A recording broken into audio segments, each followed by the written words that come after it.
Everybody knows Superman and Batman and the Justice League. But when you tell them there's a character who calls himself the main man, Hell yeah! he's like this metal rocker, total badass. He can go to places that I think regular DC stories will not dare to go. What is wrong with you? Why don't I show ya? He's an intergalactic bounty hunter, and no one's gonna get in his way. Guess we're doing this the fun way. He just has this kind of attitude that a lot of people wish they could have in real life. He's the natural force of chaos in all of us. Lobo's name roughly translates to he who devours your entrails and thoroughly enjoys it. You just read the laundry list of things he's done. Wiped out his civilization. Killed his children. He's a genocidal maniac. But yet we love him.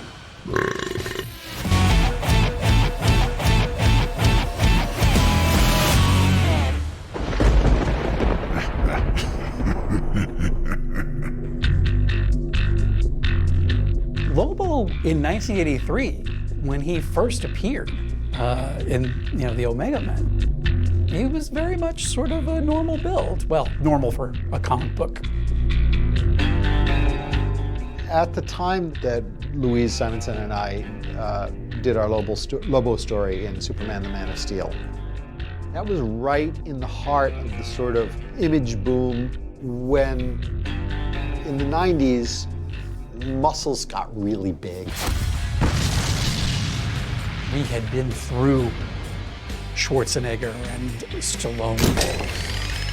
I think it was natural when you had a character who you knew his personality was larger than life, that he would physically be larger than life. I grew up with the WWF, before it was WWE, and so wrestling was a huge part of my teenage years.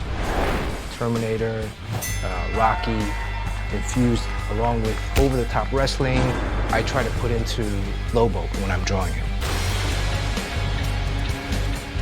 Great DC Comics characters have evolved, and they're kind of still constantly evolving. When it comes to Lobo, by the time we got to like the 80s, 90s, his evolution had gotten to a point where everyone kind of agreed, okay, this is perfect, walk away from it, don't ever try to change this character again.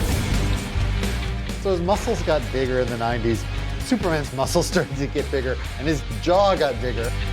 And around the time we got to play with Lobo, got to be an opportunity to poke fun at that dark age of comics where pectorals got helium-filled and everybody was on steroids and nobody drew feet.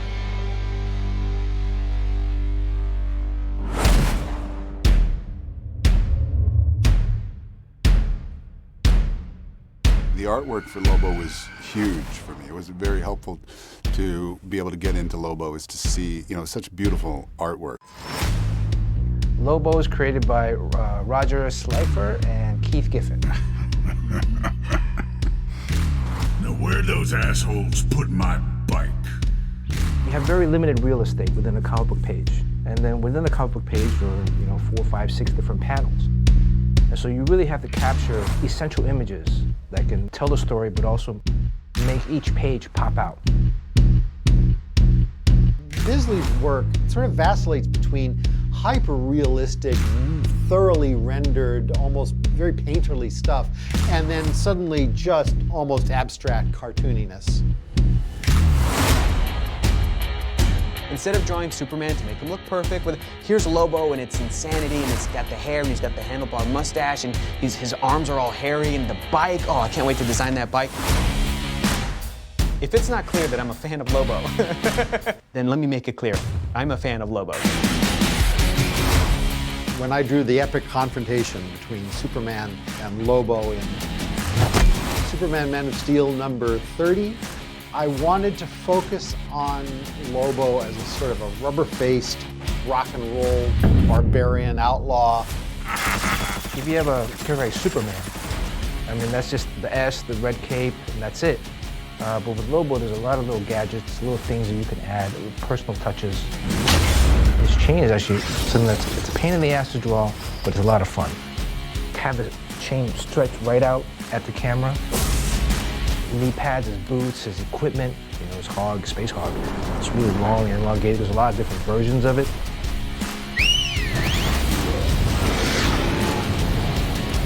Everyone in this room is controlling their own Lobo. They're all dead. Lobo gives us the catharsis we can't give ourselves in real life without hurting somebody, just like he does for Superman. Why are you here, Kryptonian? You got an awful big bounty on that stupid-looking head of yours. It is pretty easy to sort of go along for the ride when they do some kind of retcon or new information about him, because almost anything is believable.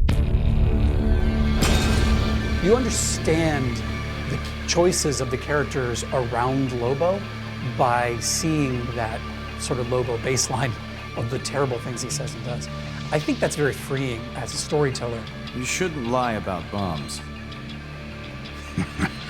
I didn't. So Superman is archetypally parental, and he's a responsible, kind adult who practices impulse control.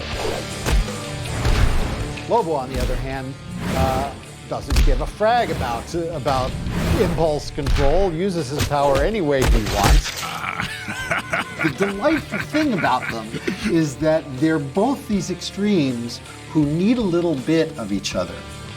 Lobo needs to be a little bit repressed, and Superman desperately needs to punch somebody without worrying about whether he's going to turn him into a red mist. But you still sound like a dweeb. What makes him a great opponent for Superman is regenerative power.